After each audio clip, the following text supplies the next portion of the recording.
Queremos ofrecer a continuación una breve síntesis de lo que sería el marco comprensivo de la psicología comunitaria. Para poder hacerlo tenemos primero que ubicar su surgimiento, para luego señalar entonces cómo desde las distintas trayectorias que ocurren en su desarrollo, hay también influencias variadas que van a definir entonces distintas expresiones de la psicología comunitaria. Por tanto, hoy día lo que podemos señalar es que coexisten múltiples formas de hacer psicología comunitaria, aun cuando en su conjunto compartan en términos generales un paradigma particular, ¿no? Los antecedentes nos llevan a la década de los 60, particularmente en Estados Unidos, apareciendo la psicología comunitaria como una forma de respuesta a un conjunto de críticas al sistema público para abordar particularmente la salud mental en poblaciones que estaban particularmente en desventaja. Entonces, en un contexto de variadas críticas a las políticas sociales, en particular entonces la entrada que hace la psicología comunitaria es en relación a estructurar nuevos servicios de salud mental mucho más pertinentes a poblaciones distintas a las que habitualmente atendía el modelo desde el modelo médico y distinta también respecto de las cuales se había construido evidencia. Al tiempo hay una crítica profunda al el modo en que la sociedad comienza a estructurarse, la falta de cohesión, la disminución paulatina también del sentido de comunidad, lo que hace que emerjan intereses por observar, analizar y comprender y teorizar también estos fenómenos. Esto es un poco lo que ocurre en Estados Unidos de modo muy simple. Hoy día lo que reconocemos fundamentalmente es toda la trayectoria ligada a la salud mental comunitaria desde una perspectiva más bien ecológica, con mayor participación de las poblaciones afectadas por problemas de salud mental, favoreciendo redes de ayuda mutua o de apoyo mutuo, trabajo colaborativo entre distintas entidades y organizaciones. Esa es un poco la lógica que allí prima, y un conjunto de análisis y estudios sobre ciertas dinámicas comunitarias que serían beneficiosas si ellas están presentes y que implican la presencia de distintos problemas psicosociales si ellas están debilitadas. Entre otras, en este caso, claramente es el sentido de comunidad. Luego, cuando hacemos un análisis de lo que pasa en Europa, el surgimiento y desarrollo de la psicología comunitaria está interconectado al movimiento más global, antipsiquiátrico, que es una derivación de las teorías críticas respecto de cómo los problemas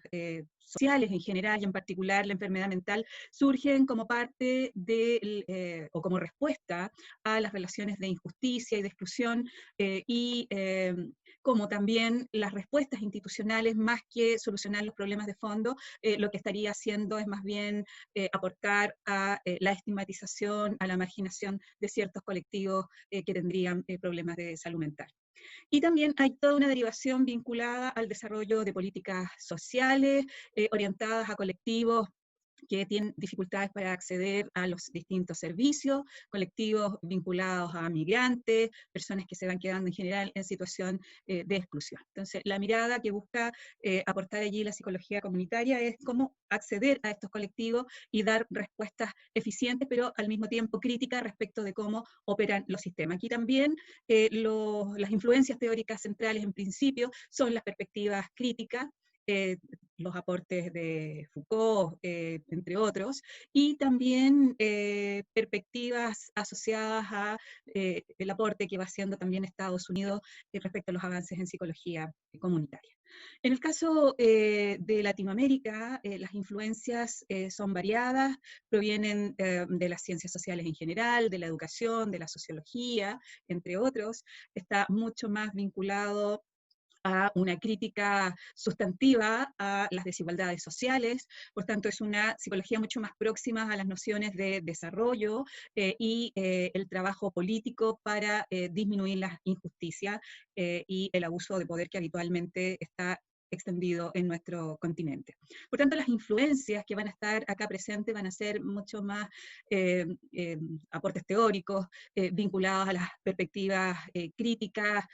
nacidas en la propia Latinoamérica, como son la educación popular, la sociología militante, la psicología social de la liberación conectada con la teología de la liberación, y posteriormente también van a influir los enfoques o perspectivas epistemológicas más vinculadas a las nociones decoloniales, a las epistemologías feministas, en su variada expresión también, y lo que hoy día se viene a llamar como epistemología del sur. Acá los sustantivos es primero entender, y aquí reconocemos también una influencia de las perspectivas socioconstruccionistas, también las perspectivas marxistas, que ponen de relieve las diferencias sociales y cómo se van estructurando relaciones de poder que dejan a un grupo importante en una condición de opresión, y que se generan mecanismos de distinta naturaleza a través de una violencia estructural, cultural, simbólica, y a veces también una violencia directa, que va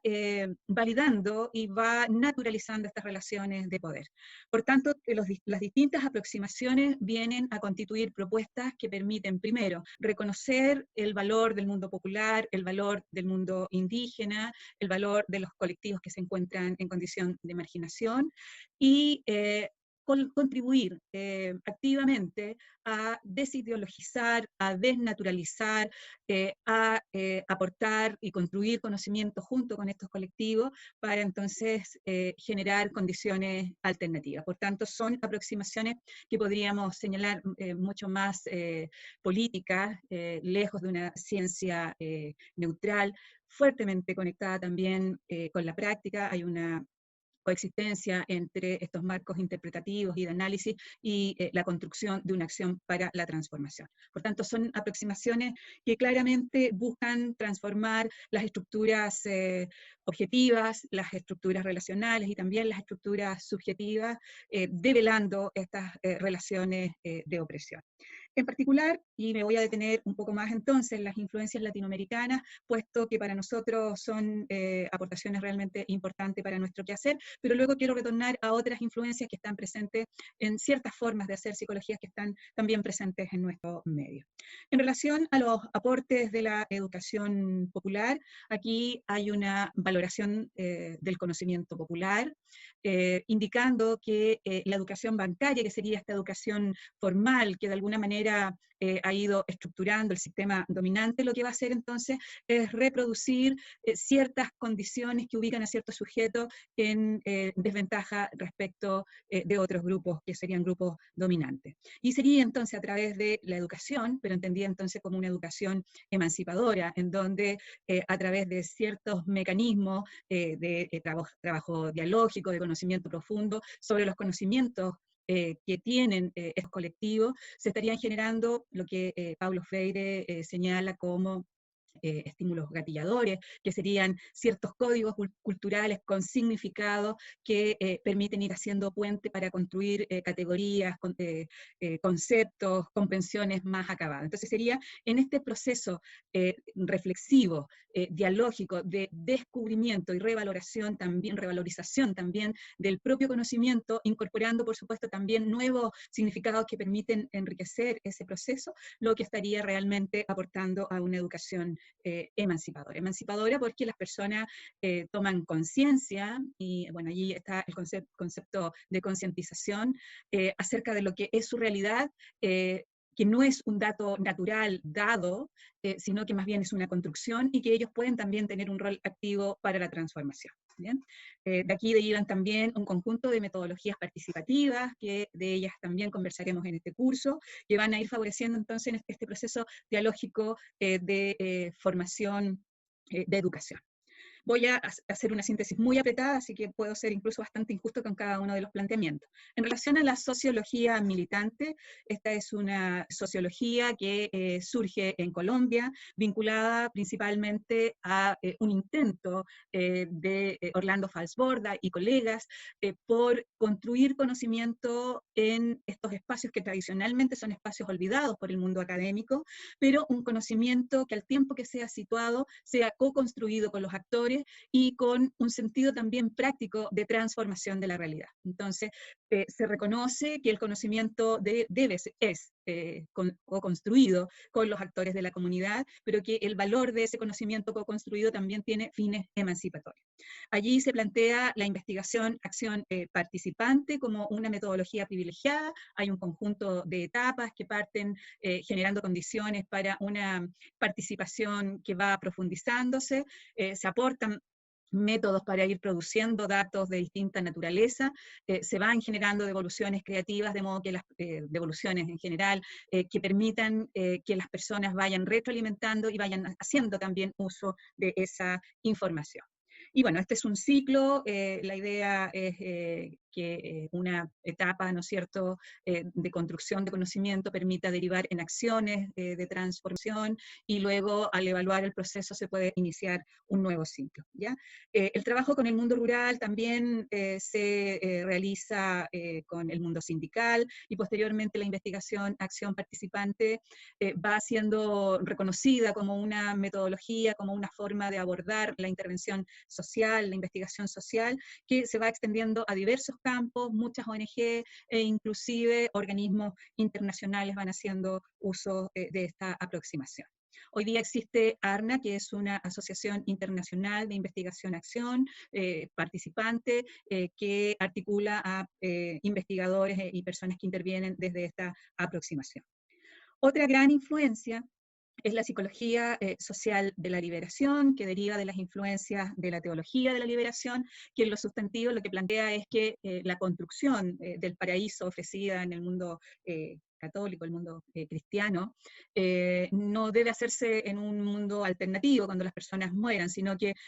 las relaciones de injusticia y opresión ocurren en la tierra, y que por tanto se tiene que aportar mecanismos de, primero, develar esas injusticias, hacerlas evidentes, reconocerlas como construcciones humanas y no como una decisión divina, y por tanto generar mecanismos para que las personas puedan cambiar esas condiciones. Ahora, todos estos procesos se van a ver facilitados, según lo que indica Ignacio Martín Baró, uno de sus principales representantes, en la medida de que se aportan, por ejemplo, desde la propia psicología, métodos de construcción de conocimiento que permitan develar estas suerte de vendas sobre los ojos, ¿no es cierto?, que han permitido tener un funcionamiento sobre la base de ciertos datos que están claramente manipulados con intenciones también de oprimir a ciertos grupos. Entonces él inicia en su minuto una cruzada por generar conocimiento que permita entender por qué, por ejemplo, personas que migran del mundo rural y que se ubican en viviendas llamados conventillos, el cómo esa interacción apretada, con hacinamiento, con escasa satisfacción de necesidades básicas, va a ir afectando las relaciones y la construcción de subjetividad. Y también otros datos también que permiten develar mecanismos de opresión de ciertas tendencias políticas, ¿no es cierto?, que incluso llegan a usar la fuerza para mantener ciertos privilegios y mantener un amplio grupo de personas en una situación de opresión, ¿ya? Y entendida esa opresión no solo como una opresión material, sino que también una opresión psicológica, puesto que estas construcciones que permiten mantenerse en una situación de subordinación son construcciones facilitadas por el sistema, incentivadas por el sistema, creadas por el sistema, pero de las que también se apropian y construyen una subjetividad particular las personas que se encuentran en situación de opresión. Otras influencias devienen del marxismo, ¿no es cierto?, destacando las relaciones de clase, también las relaciones de poder y cómo hay claramente grupos que están en una situación de opresión. También nos llama a entender dialécticamente la realidad y también la capacidad transformadora que tenemos los seres humanos de poder hacer esas transformaciones, ¿sí? Bueno, hay varios otros componentes que van a ser tomados de modo transversal, como la idea de desideologización, ¿no es cierto?, asumiendo entonces que es esta estructura que mantiene unas relaciones, en este caso relaciones de clase determinada, genera también dispositivos para naturalizar esas relaciones como algo que preexisten, que son naturales y que deben ser aceptadas, y no como una construcción social con intenciones y con ventajas para determinados grupos. ¿Bien? se me deben quedar muchísimos elementos, pero quiero ir destacando los elementos centrales. Luego tenemos las perspectivas decoloniales, cuya influencia central es destacar que ciertos grupos, el mundo indígena, el mundo afro, que es esclavizado y que es traído en este caso a Latinoamérica, está siendo víctima de un conjunto de procesos en que estas relaciones también de opresión acontecen y se transforman en datos nuevamente naturales y que terminan, ¿no es cierto?, incorporándose a través de una cierta construcción de identidad que ubica y que reproduce el estatus inferior de ciertos colectivos. Las perspectivas decoloniales lo que indica es que el mundo occidental, particularmente a través de diversos mecanismos de valorar lo propio como el estándar, valorar sus propias creencias, sus propias formas de vida, su cosmovisión, como la visión válida. No reconociendo el valor que tiene cada una de las otras culturas. Muy por el contrario, trata de imponer sus valores, trata de imponer sus formas de vida, y más aún, lo que hace, ¿no es cierto?, es arrasar con los recursos, con la fuerza de trabajo de estos colectivos. Entonces, las perspectivas decoloniales, por un lado, vienen a revelarse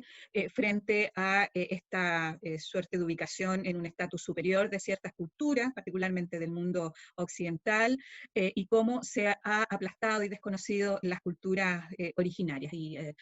se reconoce entonces que la emancipación tiene que acontecer a propósito de la revalorización de la propia cultura, nuevamente la deconstrucción de los mecanismos de opresión que también se van interiorizando en las personas, el cómo la religión, el cómo la educación y bueno, un conjunto de otros dispositivos, lo que va haciendo es sostener este orden en que ciertas personas son inferiores, la otredad es entendida como menos valiosa, menos, que sabe menos, que vale menos, cuestión que es claramente errado, ¿no? Luego están también las epistemologías del sur, que complementan parte importante de estos planteamientos, destacando principalmente cómo en esta relación colonial se ha borrado la existencia del otro y particularmente cómo la ciencia occidental, a través de sus formas de construcción de conocimiento y los estándares para aquello, lo que ha hecho es desconocer los conocimientos que preexisten en múltiples culturas, ¿ya? Entonces acá lo que se trata de rescatar es también la epistemología, las formas de vida, la cosmovisión, el conocimiento, las prácticas de las culturas locales. Y el cómo la emancipación tiene que ocurrir precisamente con esa revalorización. ¿Bien? Las perspectivas feministas, las epistemologías feministas son un conjunto variado de desarrollos, pero que en lo sustantivo lo que va a identificar nuevamente es esta relación de desigualdad y opresión, en este caso en las mujeres, pero luego esta visión también critica que las nociones de desigualdad no corren del mismo modo para todas las mujeres, y a través del concepto de transaccionalidad lo que va a destacar es que hay ciertas condiciones que se entrecruzan de modo complejo, ubicando a ciertas mujeres en condiciones efectivas de mayor opresión. Y las perspectivas decoloniales latinoamericanas, perdón, las perspectivas feministas ubicadas en Latinoamérica y particularmente ubicadas en el caso de las culturas indígenas, ¿no es cierto? Lo que vienen a criticar fuertemente es esta noción nuevamente hegemónica del mundo occidental, de las mujeres occidentales, respecto de la noción de género como una noción binaria, sin reconocer otras variadas formas de identidad, ¿sí? Y posteriormente también hay otras evoluciones, lo que hoy día se llama ontología relacional, que son también algunas derivaciones de las epistemologías feministas latinoamericanas, con fuerte influencia indígena y comunitaria. Lo que va a destacar es que si bien las mujeres están en una clara situación de subordinación, también las mujeres han generado mecanismos de resistencia y de contribución importante al mundo de las relaciones, al mundo del cuidado, pero no limitando esa interacción positiva a otros seres humanos, a la familia, a la comunidad, a otras mujeres, sino la relevancia de las relaciones que tienen que sostenerse con respeto, con la espiritualidad, con la naturaleza. ¿Ya? Entonces, la ontología relacional va a destacar esta no preeminencia del ser humano, ni de la mujer, ni del hombre, sino cómo estamos interconectados en un entramado mucho más amplio y que las mujeres también han tenido una presencia creativa, colaboradora en esa integralidad. Hay aportaciones que cruzan también, como bueno, por un lado el marxismo, que ya lo refería,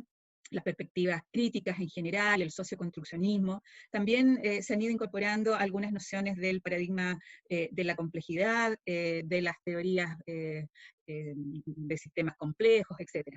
Acá lo que habría que destacar es que hay tensiones paradigmáticas en estas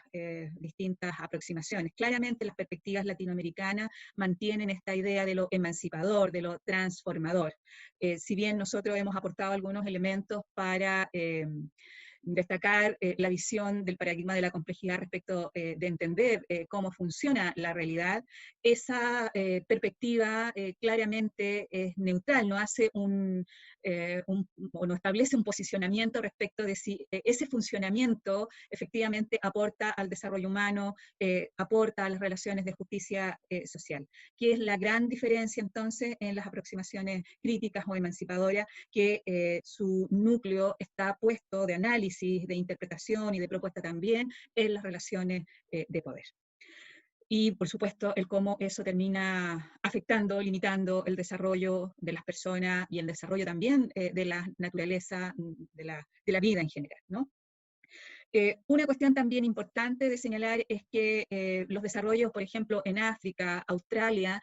van muy en la línea latinoamericana, mucho más conectada con las perspectivas decoloniales, allí particularmente cruzado por el tema indígena, en el caso australiano, y por el tema de las perspectivas decoloniales del mundo negro, ¿no? También las epistemologías de mujeres negras, que allí hay todo, feminismo negro, que hay todo un desarrollo que viene a destacar entonces que no solo y exclusivamente la condición de género, entonces estaría cruzando esta subordinación y esta ubicación en las relaciones de poder en una situación de mucha desventaja de estos grupos. ¿Bien? Ese es un panorama muy apretado, con todo. Lo que quiero destacar también es que hay un cierto consenso en entender esta existencia de un paradigma compartido que va a tener ciertos énfasis en unos lugares y otros. Hay una visión, por un lado, de entender la relación sujeto-objeto como una relación clásica de la investigación y que no tiene sentido en una relación de colaboración, en donde se entiende al otro, a los otros como colaboradores de un proceso, como sujetos activos que construyen conocimiento, que son portadores de conocimiento, que tienen un conocimiento ecológicamente válido a sus respectivas comunidades y sistemas de vida. Eso es puesto de relieve por todas las formas de hacer psicología comunitaria. Otro acento está puesto en establecer una relación dialéctica entre la teoría y la práctica. No se entienden como cuestiones escindidas, sino como momentos complementarios. No hay teoría sin la posibilidad de contrastarla con la práctica, y la práctica se puede enriquecer a propósito de la teoría, y a partir de las experiencias se puede construir, ¿no es cierto?, también teoría. Así que y bueno, destacar también que prácticamente todo el desarrollo de la psicología comunitaria deviene precisamente, por un lado, de este vínculo con el trabajo de terreno, un trabajo muy práctico, y que en muchos casos también es claramente un ejercicio militante, activista, ¿sí? Particularmente, pero no exclusivamente en el caso latinoamericano. También se comparte la importancia de los valores y la importancia de entender la psicología comunitaria como una psicología política, en la medida que cuestiona las estructuras y por tanto reivindica la necesidad de construir un proyecto que precisamente transforme esas relaciones de poder. Y en los aspectos éticos hay ciertos valores centrales, como la justicia social, el valor del empoderamiento, el valor de la autonomía y la interdependencia al mismo tiempo, la autodeterminación, entre otros valores de importancia. Y bueno, con todo entonces,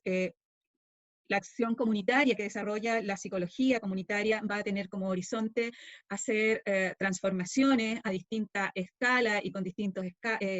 alcances también en los distintos sistemas de vida de las personas. Aquí el modelo ecológico, transaccional, es lo que se destaca también como un marco comprensivo para entender la necesidad entonces de actuar en los múltiples niveles. Se entienden la presencia de problemas psicosociales precisamente a partir de estas diferencias en el acceso a oportunidades para el desarrollo humano, y que por tanto cualquier forma de hacer psicología comunitaria tiene que alterar esa forma de relación. Eso ocurrirá en el pequeño grupo, en la familia, en la comunidad, en los sistemas más amplios. Hay una parte importante también de la psicología comunitaria que se mueve en el mundo de la construcción de la política pública y de la aplicación y monitoreo de política pública. Valorando el rol de la comunidad, los activos comunitarios, la capacidad comunitaria para la transformación en esta mirada, ¿no es cierto?, multinivel. También hay toda una vertiente muy vinculada, por supuesto, al fortalecimiento comunitario, que es lo que más vimos el semestre pasado y que básicamente a lo que va a tratar de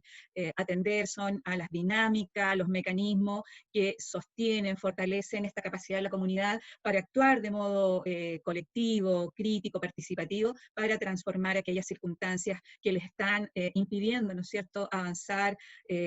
tanto individualmente como colectivamente, con un valor transversal de la acción colectiva y de lo colectivo. También hay todo un desarrollo en el campo de lo psicosocial, en donde desde una perspectiva que sigue reconociendo la influencia de los contextos en el surgimiento de problemas psicosociales, lo que busca entonces es generar cambios en esos contextos, pero también cambios en o la transformación o potenciación de habilidades, de capacidades que le permitan a esa persona entonces interactuar de modo más efectivo con esos espacios. Dado que los espacios precisamente familiares, comunitarios, institucionales son los que están reproduciendo las condiciones que ubican a esta persona en un sistema de vida que no es facilitador del desarrollo, tiene que necesariamente ocurrir transformaciones en esos espacios. Entonces, la intención de la intervención psicosocial comunitaria es abordar problemas como las adicciones, como la infracción de ley, como la violencia, por decir algunos, ¿no? Pero desde esta aproximación ampliada y también crítica, porque sabemos de enfoque que lo que procuran es más bien cambiar al sujeto para que se adapte al sistema sin ningún cuestionamiento del sistema. Y esa sería una diferencia importante entre un trabajo psicosocial hecho desde otro prisma y el que acontece desde la perspectiva de la psicología comunitaria. Hay un amplio desarrollo también en el campo de la salud mental, tanto en el plano de la prevención como en el plano del acompañamiento a los procesos de inclusión sociocomunitaria y abordaje en general de los problemas de salud mental que se califican como problemas crónicos o problemas más agudos. Acá nuevamente se entiende entonces que las enfermedades psiquiátricas claramente están atravesadas por los determinantes sociales y que la respuesta es como respuesta que entendemos anormal, sería una forma en que la persona, ¿no es cierto?, termina interactuando con un sistema que también ha generado condiciones tal vez violentas, ¿no es cierto?, de desarrollo, que desestabiliza, desorganiza. Pero también desde una perspectiva antipsiquiátrica no antecede aquí el rótulo de tener una cierta enfermedad, sino que se identifica un ser humano que tiene un funcionamiento distinto y que tiene tanto derecho a gozar de una vida plena como cualquier otra persona, y por tanto tenemos que generar condiciones para facilitar el ejercicio de esa ciudadanía. Y lo que tendremos que hacer es acompañar procesos que permitan una cierta estabilización para evitar el sufrimiento, pero el tema de la adaptación y favorecer condiciones para el desarrollo de las potencialidades de las personas que siguen teniendo capacidades, ¿no? Las tienen y muchas, es algo que se tiene que facilitar desde este marco de intervención. Luego, además, la aproximación que tiene la psicología comunitaria, como ya he anunciado, va a permear muchos campos distintos de trabajo, desde el mundo de la ecología, favoreciendo el comportamiento responsable, en espacios de programas sociales, de lucha contra la pobreza, en procesos que facilitan el fortalecimiento de iniciativas colectivas como comercio justo, economía circular, iniciativas culturales, de reconstrucción de memoria colectiva, de fortalecimiento en definitiva de capacidades de distinta índole. Entonces, más que señalar un campo específico de ejercicio, porque insisto, esto es variado, muchos campos, escuelas, hospitales, obviamente los formatos institucionales van a entrar en mucha más tensión y va a ser mucho más difícil el trabajo, pero lo que se entiende desde la psicología comunitaria es que se necesitan ejercer roles de distinta naturaleza, de facilitador, de catalizador, pero también en algunas ocasiones más bien un rol de abogacía social, generando condiciones, abogando por los derechos de las personas, y eso tiene que ocurrir en niveles de toma de decisiones. Y también las políticas públicas como un derecho ciudadano al acceso a ciertos recursos, a ciertos apoyos, en donde también ayuda a pensar cómo esa política pública es incorporada, atendiendo a las particularidades del contexto, a las particularidades de los sujetos y colectivos, pero además favoreciendo la implicación, la participación y el protagonismo de las personas desde un marco de análisis de las capacidades y recursos. Obviamente, el mundo de la política pública tensiona con mucha fuerza el ejercicio de la psicología comunitaria, pero no por ello es un espacio en donde debiéramos estar ausentes. Bueno, he hecho una apretada síntesis, espero haber sido relativamente ordenada sobre cada uno de estos puntos. Claramente hay muchísimo material, pero quisiéramos que se queden entonces con una visión de conjunto, que la psicología comunitaria es una forma de ubicarse, de entender y de actuar, que tiene todos estos elementos que ya he enunciado, y que su aporte es transversal a muchísimos campos profesionales, teniendo por supuesto esta posición epistemológica que ya hemos anunciado. Bien, eso es por ahora. Muchas gracias.